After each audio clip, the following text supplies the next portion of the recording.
آج ہم مصرف کے متعلق دیکھ رہے ہیں، اور مصرف جو ہے ایک گناہگار شخص کی نمائندگی کر رہا ہے، اور اس کا باپ جو ہے آسمانی باپ کی نمائندگی کر رہا ہے۔ اور ہم دیکھتے ہیں کہ بد چلنی جو ہے دنیا کے کام ہے، اور وہ جس باشندہ کے پاس جاتا ہے اس کے متعلق جب ہم دیکھتے ہیں تو وہ بھی اس قدر بے رحم ہے کہ پھر اسے اندازہ ہوتا ہے اپنی باپ کی شفقت کا۔ یہ دنیا کے لوگ بے رحم ہیں، لیکن ہمارا آسمانی باپ رحم ترس سے بھرا ہوا ہے، اور جو اس کی پیروی کرتے ہیں وہ بھی ترس، رحم اور محبت سے بھرے ہوئے۔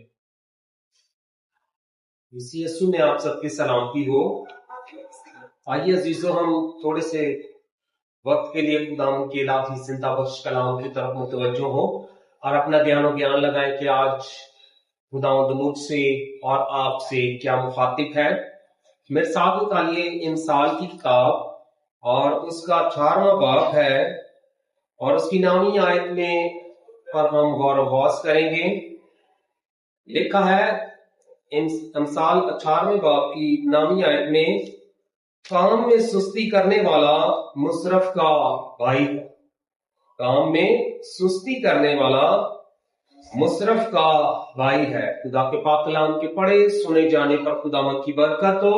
خداوند کا شکر ہو۔ عزیزو، جب ہم خدا کے کلام کا مطالعہ کرتے ہیں تو یہ آیت جو ہم نے کتاب مقدس میں سے پڑھی ہے، جس سے قلم بند کرنے والا مقدس سلیمان بن داؤد ہے، اور جب ہم اس پر غور کرتے ہیں تو ہم دیکھتے ہیں کلام اقدس میں لکھا ہے انسال 18ویں باب کی نامی آیت میں کہ کام میں سستی کرنے والا مصرف کا بھائی۔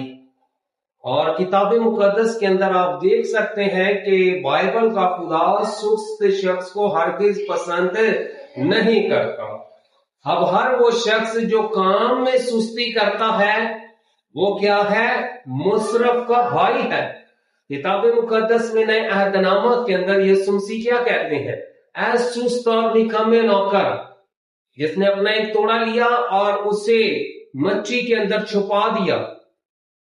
اور ہم دیکھتے ہیں کہ جب مالک آیا حساب دینے تو وہ توڑا نکال کر اسے دے دیتا ہے، اور عذر کیا پیش کرتا کہ تو جہاں نہیں بوتا وہاں سے جمع کرتا، کاٹتا ہے، اور جہاں نہیں بکھیرتا وہاں سے جمع کرتا۔ میں جانتا ہوں کہ مالک تو سخت ہے۔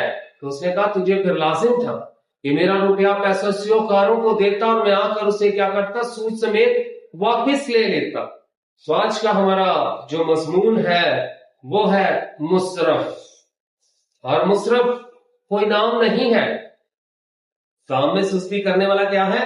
مصرف کا بھائی ہے۔ اور آج کا ہمارا مضمون کیا ہے؟ مصرف۔ اور مصرف کے معنی یا مفہوم کیا ہے؟ کہ شاہ خرچ اور کام میں سستی کرنے والا، نکٹھو، نکما کہہ سکتے ہیں آپ۔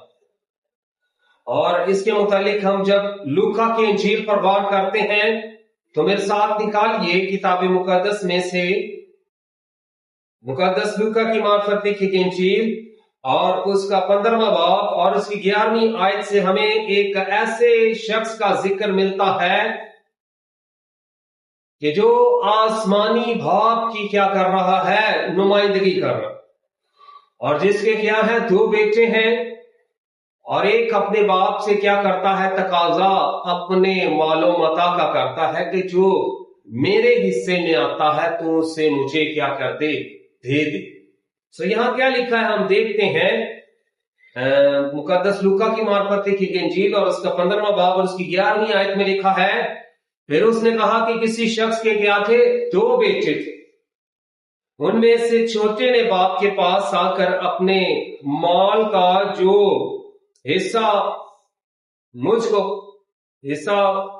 پہنچتا ہے مجھے دے دے، اس نے اپنا مال و متاع انہیں کیا کر دیا؟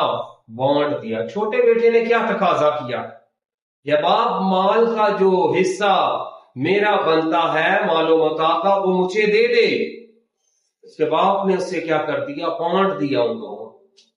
لیکن صورتحال کچھ یوں ہے، اور بہت دن نہ گزرے کہ چھوٹا بیٹا اپنا وہ مال و اسباب لے کر دور دراز ملک کے اندر کیا کرتا ہے؟ چلا جاتا ہے۔ اور ہم دیکھتے ہیں کہ اپنا سارا مال بد چلنی کے اندر اڑا دیتا ہے، اور سست تو وہ پہلے سے ہی تھا، نکھٹو اور نٹھلا تو وہ پہلے ہی سے تھا، کام کرنا تو وہ پسند ہرگز نہیں کرتا تھا، اور باپ کا روپیہ پیسہ جو لیا دور دراز ملک کے اندر جا کر بد چلنی کے اندر، بدکاری کے اندر اپنے سب دوستوں کے ساتھ اس نے مال کو کیا کیا، اڑا دیا۔ اب ہم دیکھتے ہیں 14ویں آیت میں لکھا ہے، اور جب سب خرچ کر چکا تو اس ملک میں کیا پڑا، سخت کال پڑا اور وہ محتاج ہونے لگا۔ اس ملک کے اندر کیا پڑا ہے، قحط پڑا، کال پڑا ہے، اور روٹی کی اس قدر قلت ہو چکی ہے کہ کسی شخص کے پاس نہیں ہے۔ اور 15ویں آیت میں لکھا، پھر اس ملک کے ایک باشندہ کے ہاں جا پڑا اور اس نے اس کو اپنے کھیتوں میں سور چرانے پر کیا کر دیا، معمور کر دیا، اور اس کی اجرت کیا تھی کہ جن پھلیوں سے سور اپنا پیٹ بھرتے ہیں انہی کو تو کیا کرے گا، کھائے گا۔ اور اس کی حالت کیا ہو گئی، جانوروں جیسی ہو گئی، اس کی حالت کیا ہو گئی، مویشیوں جیسی ہو گئی۔ اپنے باپ کے گھر کے اندر وہ ایک پرسکون ماحول کے اندر، اس کے نوکر چاکر تھے، اسے وقت پر کھانا ملتا تھا، اسے وقت پر پہننا پینا ملتا تھا، لیکن باپ سے دوری اس کے لیے ہم دیکھتے ہیں کہ بڑی مشکل کا سبب بنتی ہے۔ باپ کے ساتھ وہ کیوں نہیں رہنا چاہتا؟ سوال یہ پیدا ہوتا ہے کہ وہ اپنے باپ کے ساتھ کیوں نہیں رہنا چاہتا؟ سبب یہ ہے کہ وہ بدکار، باپ کی شفقت اور باپ کے ہاتھ کا سایہ اسے بدکاری سے روکنے کا سبب بنا، اور وہ اس پابندی کو برداشت نہ کر پایا۔ اور ہم دیکھتے ہیں کہ جب دور دراز ملک کے اندر اپنا سارا مال بد چلنی میں اڑانے کے بعد اس ملک کے اندر قحط پڑتا ہے، کال پڑتا ہے، وہ کسی باشندہ کے ہاں جاتا ہے اس ملک کے، وہ اسے اپنے سور چرانے پر معمور کر دیتا، اور اس کی اجرت یہ ہے کہ جن پھلیوں سے سور جو پھلیاں کھاتے ہیں انہی سے تو اپنا پیٹ بھر، لیکن وہ سور بھی اسے کھانے نہ دیتے کیونکہ وہ ان کی خوراک تھی۔ اور لکھا ہے کلام اقدس میں 15ویں آیت میں، پھر اس ملک کے ایک باشندہ کے ہاں جا پڑا اور اس نے اس کو اپنے کھیتوں میں سور چرانے بھیجا، اور اسے آرزو تھی کہ جو پھلیاں سور کھاتے تھے ان سے اپنا پیٹ بھرے، مگر کوئی اسے کھانے نہ دیتا۔ لکھا ہے 17ویں آیت میں، بڑی غور طلب آیت ہے، پھر اس نے ہوش میں آ کر کہا میرے باپ کے بہت سے مزدوروں کو اپرادھ سے روٹی ملتی ہے اور میں یہاں بھوکا مر رہا ہوں۔ بد چلنی بدکاری کے سبب سے اس کی ہوش ٹھکانے پر نہیں تھی، اس کی عقل ٹھکانے پر نہیں تھی، کیونکہ گناہ جو ہے عقل کو کھا جاتا ہے، اور گناہ کے سبب سے وہ کیا تھا، دکھ اور تکلیف کے اندر تھا۔ اور پھر اس نے ہوش میں آ کر کہا، ہوش اسے کیسے آئی؟ جب اس نے آسمان کے خدا کی طرف دیکھا تو اس کو ہوش آئی، اور اس کی عقل اس کے اندر واپس آئی، اور اس نے غور کیا اور کہا میرے باپ کہ بہت سے مزدوروں کو افراد سے روٹی ملتی ہے، کثرت سے روٹی ملتی ہے، اور میں یہاں بھوکا مر رہا ہوں۔ اسے اپنے گناہ کا احساس ہوا۔ وہ کیا کہتا ہے، 18ویں آیت میں لکھا، میں اٹھ کر اپنے باپ کے پاس جاؤں گا اور اس سے کہوں گا کہ اے باپ، میں آسمان کا اور تیری نظر میں کیا ہوں، گناہ گار۔ اس نے کیا ارادہ کیا، اسے اپنے گناہ کا احساس ہوا، اس نے کہا میں اٹھ کر اپنے باپ کے پاس جاؤں گا۔ مصرف، آج ہم مصرف کے متعلق دیکھ رہے ہیں، اور مصرف جو ہے ایک گناہ گار شخص کی نمائندگی کر رہا ہے، اور اس کا باپ جو ہے آسمانی باپ کی نمائندگی کر رہا ہے۔ اور ہم دیکھتے ہیں کہ بد چلنی جو ہے دنیا کے کام ہے، اور وہ جس باشندہ کے پاس جاتا ہے اس کے متعلق جب ہم دیکھتے ہیں تو وہ بھی اس قدر بے رحم ہے کہ پھر اسے اندازہ ہوتا ہے اپنی باپ کی شفقت کا۔ یہ دنیا کے لوگ بے رحم ہیں، لیکن ہمارا آسمانی باپ رحم ترس سے بھرا ہوا ہے، اور جو اس کی پیروی کرتے ہیں وہ بھی ترس، رحم اور محبت سے بھرے ہوئے۔ ہم یہاں دیکھتے ہیں کلام اقدس میں اس نے ارادہ کیا کہ میں اٹھ کر اپنے باپ کے پاس جاؤں گا اور اس سے کہوں گا کہ اے باپ میں آسمان کا لفظ یہاں کیوں استعمال ہوا ہے؟ اس لیے کہ یہودی جب خدا کا نام لیتے یہوہ پاک خدا تو وہ اس کا متبادل لفظ استعمال کرتے ہیں۔ متی کی انجیل کے اندر اناجیل کے اندر سب سے زیادہ لفظ جو استعمال ہوا ہے وہ آسمان کا ہوا، اور آسمان جو ہے خدا کا متبادل نام ہے۔ یہودی اس نام کو استعمال کرتے تھے، ڈائریکٹ یہ نہیں کہتے تھے کہ یہ ہوا تجھے برکت دے، بلکہ یہ کہ آسمان تجھے برکت دے، اور جس قلم سے وہ یہ ہوا لکھتے اسے توڑ دیتے تھے، سبب کیا کہ یہ کہیں اور استعمال نہ ہو، کیونکہ اس سے پاک نام لکھا گیا ہے۔ اور یہودی ڈائریکٹ یہوہ کا نام نہیں لیتے تھے، وہ اس کا متبادل نام یوز کرتے تھے، جیسا کہ یہاں مصرف کہہ رہا ہے کہ اے باپ میں آسمان کا اور تیری نظر میں گناہ گار ہوں۔ آسمان یعنی کہ وہ خدا کے بارے میں کہہ رہا ہے کہ میں خدا کا اور تیری نظر میں گناہ گار ہوں، اور اب اس لائق نہیں رہا کہ تیرا بیٹا کہلاؤں، مجھے اپنے مزدوروں جیسا کر لے۔ یہ اس نے ارادہ کیا ہوا تھا، میں اپنے باپ کے پاس جا کر ایسا کہوں گا۔ اور لکھا ہے 20ویں آیت میں لوکا 15ویں باب کے اندر لکھا ہے، پس وہ اٹھ کر اپنے باپ کے پاس چلا، اور وہ ابھی دور ہی تھا کہ اسے دیکھ کر اس کے باپ کو ترس آیا اور دوڑ کر اس کو گلے لگایا اور چوما۔ جب اٹھ کر اس نے اپنے باپ کے گھر کی طرف اپنے سفر کا آغاز کیا تو اس کا باپ بھی ممکن ہے کہ ہر روز وہ اپنے بیٹے کا کیا کرتا تھا، انتظار کرتا تھا۔ چھت پر ٹہلتا ہوگا، دیکھتا ہوگا کہ اس راہ سے میرا بیٹا آئے گا، یا اس راہ پر کھڑا ہو کر جو اس کے گھر کی طرف آتی ہے اس پر کھڑا ہو کر وہ انتظار کرتا ہوگا۔ جب اس نے دور سے اپنے بیٹے کو آتا ہوا دیکھا تو وہ دوڑ کر اس کے کیا گیا، پاس گیا، اور اس نے اپنے بیٹے کو کیا کیا، چوما۔ اور اس سے ایک بڑی ضیافت کا کیا کیا گیا ہے، انتظام کیا گیا۔ 21ویں آیت میں لکھا ہے کہ بیٹے نے اس سے کہا کہ اے باپ میں آسمان کا اور تیری نظر میں گناہ گار ہوا، اب اس لائق نہیں رہا کہ تیرا بیٹا کہلاؤں۔ باپ نے اپنے نوکروں سے کیا کہا؟ باپ نے اس کی بات سننے کے بعد اس کا کوئی رد عمل نہیں دیا، بلکہ نوکروں سے کہا کہ ایک اچھے سے اچھے لباس نکال کر اسے پہناؤ، اس کے ہاتھ میں انگوٹھی اور پاؤں میں جوتی پہناؤ۔ غربت کے سبب سے اس کے کپڑے بھی پھٹ چکے تھے۔ اس کے باپ نے اس کے لیے اچھے لباس کا انتظام کیا، اس کے ہاتھ کے اندر انگوٹھی پہنائی گئی، جو اس بات کی علامت تھی کہ اس کا باپ اسے پھر اپنے خاندان کے اندر کیا کرتا ہے، شامل کرتا۔ اب بھی دنیا کے اندر جب انگیجمنٹ ہوتی ہے، منگنی ہوتی ہے، تو لڑکا لڑکی کو انگوٹھی پہناتا ہے اور لڑکی لڑکے کو، اور اسی طرح نکاح کے موقع کے اوپر بھی انگوٹھیوں کا ہم دیکھتے ہیں کہ رد و بدل ہوتا ہے، پہنائی جاتی ہے، جو اس بات کی علامت ہے کہ جو ہے لڑکا اس عورت کو اپنے خاندان میں شامل کرتا ہے۔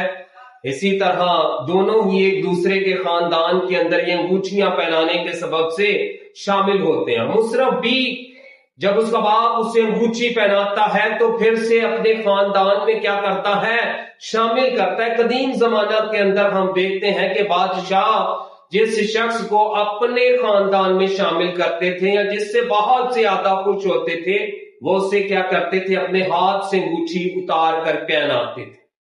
اور یہاں بھی مصرف کا باپ اس کے لیے اچھے لباس کا انتظام کرتا ہے، اس کے پاؤں کے لیے جوتی کا انتظام کیا جاتا ہے، ہاتھ میں انگوٹھی پہنائی جاتی ہے، اور پلے ہوئے بچڑے کا انتظام کیا جاتا ہے، ضیافت کی جاتی ہے۔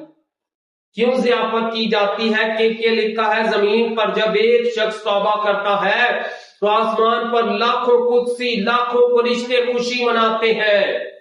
اور یہاں مصرف کا باپ آسمانی باپ کی نمائندگی کر رہا ہے، اور مصرف جو ہے